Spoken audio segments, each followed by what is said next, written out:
आज आपण मुलांना एक गोष्ट सांगणार आहोत ज्यामुळे त्यांची कल्पना शक्ती, तोंडी भाषा आणि गोष्ट तयार करणं आणि ऐकवण्याचं कौशल्य विकसित होईल. आजच्या गोष्टीसाठी वेगवेगळे प्राणी, पक्षी, किडे जसे की चिमणी, मधमाशी, कासव, फुलपाखरू, कोळी इत्यादींची स्टिक पपेट लागतील. मग आधी मला सांगा हे काय आहे? किडा आणि हा, तर ही आहे गोम. आणि आज आपण गोमचीच एक गोष्ट बोलणार आहोत आणि आपल्या गोष्टीचं नाव आहे माझा 97वा पाय. आपण गोष्ट सुरू करूया. एक नवीन सकाळ होती आणि एक मोठ्या तपकिरी रंगाच्या पान गुंडाळून गोम झोपली होती. चिमण्या चू चू चू चू चू चू चू चू चू चू चू करत होत्या. चू चू चू चू करत होत्या. चिमणीच्या चिव चिव चिव चिव आवाजामुळे गोम जागी झाली आणि ती म्हणाली, काय ग चिमणी, रोज सकाळ सकाळ मला येऊन उठवतेस, झोपू दे ना. पण आता गोमची झोप उडाली. ती जागी झाली आणि ती मोठी जांभळी देत पानातला खाली आली. खाली एक मोठा दगडला तिचा पाय लागला आणि तिला ठेच लागली. तिचा आवाज ऐकून चिमणी आली, म्हणाली, अरे रे रे रे, काय ग, पाय मोडून घेतलास? माझे पण जर एवढे पाय असते तर मी पण मोडून टाकले असते. बघ, माझे 2 पाय आहेत आणि ते छान काम करतायत, मस्त आहेत. तो म्हणाली, चिमणी माझी मदत करशील का? चिमणी म्हणाली, नाही, मी सर्वांना उठवलंय, आता मला गाणे टिपायला जायचं आहे. आणि ती निघून गेली. गोम उदास झाली. कोणी ना गोमची मदत करायला? हा कोण आहे? फुलपाखरू. कोण आहे? मग गोमनी पाहिलं की फुलपाखरू आलाय. फुलपाखरूने विचारलं, काय ग गोम, काय झालं तुला? तिने सगळं सांगितलं. पाखरू, फुलपाखरू, तू माझी मदत करशील का रे? फुलपाखरू म्हणा, नाही नाही, मला खूप कामं आहेत, मी चाललो. आणि फुलपाखरू निघून गेला. आता गोमची मदत करायला कोण येईल? बरोबर, मधमाशी गोमची मदत करेल का?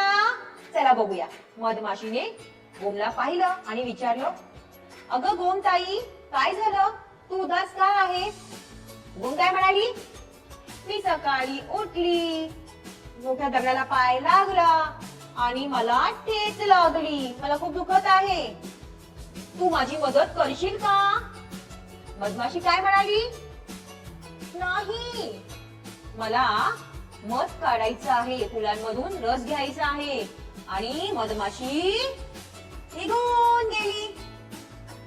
बिचारी गोम उदास होऊन बसलेली ना. मग तिने काय पाहिलं, एक कोळी मोठ्या झाडाच्या खाली आपलं जाळं विणत होता. काय करत होता? जाळं विणत होता. कोळीने पण आवाज ऐकला की कोणतरी रडतंय वाटते. तो गेला आणि त्याने पाहिलं की गोम रडतेय. त्याने विचारलं, अगं गोमताई, गोमताई, काय झालं, तू का रडतेस? मग गोमनी काय सांगितलं, मी सकाळी उठली, मोठ्या दगडाला पाय लागला आणि मला ठेच लागली, माझा पाय खूप दुखतोय. कोळी दादा, तू माझी मदत करशील का? आता कोळी गोमची मदत करेल? करेल? बरोबर ओळखलंस. आता कोळी गोमची मदत करणार. मग पण कोळी काय म्हणाला, माझे तर फक्त किती पाय आहेत? कोळीचे किती पाय आहेत मोजा? किती पाय आहेत? 1 2 3 4 5 6 7 8. माझे तर फक्त 8 पाय आहेत. तुझे तर किती सारे पाय आहेत बघा. गोमचे किती पाय आहेत ना?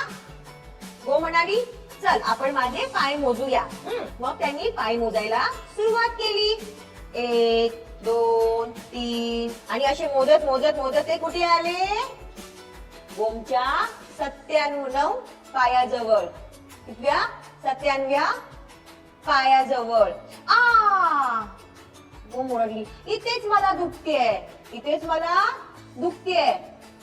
मग कोळीने पटकन उडी मारली आणि तो त्या पायाजवळचा गोल गोल फिरतोय फिरतोय फिरतोय. आणि फिरून फिरून त्यांनी काय केलं, आपल्या रेशमी जाळ्यानी पट्टी बांधली.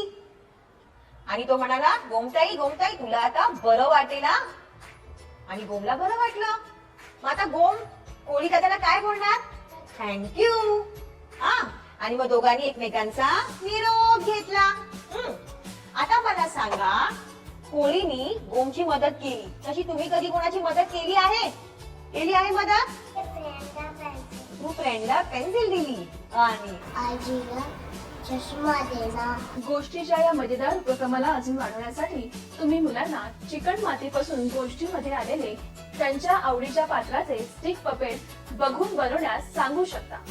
गोष्ट ऐका आणि ऐकवा, कधी स्वतः तर कधी पुस्तकातून.